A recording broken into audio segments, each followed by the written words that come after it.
ఎందుకంటే నేను గుడికి రాలేదు, నేను దేవుడిని ప్రత్యక్షంగా చూడలేదు. శక్తి ఉంది, అలాంటి శక్తి వెనక పరమాత్మ ఉన్నటువంటి వ్యక్తి చిన్నపిల్ల సడన్ గా పనులు చేస్తుంటే అమ్మ నాన్న కోపం వస్తాయి.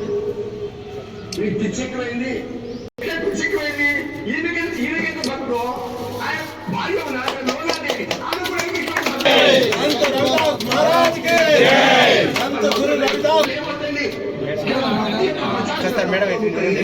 తర్వాత వాళ్ళకి ఇచ్చేయండి.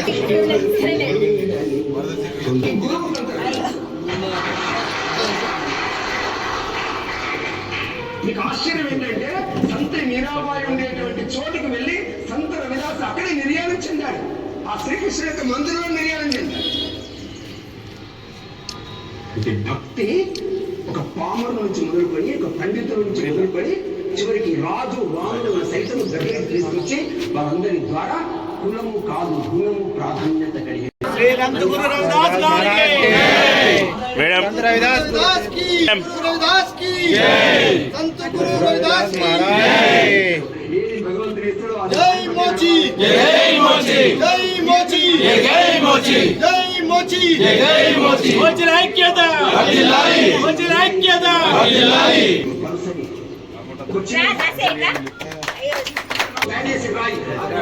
సంబంధించినటువంటి పైన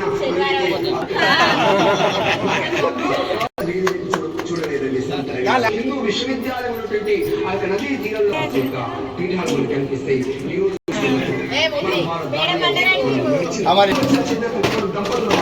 నేను హిందువైతే జీవితం మే ధన్యము,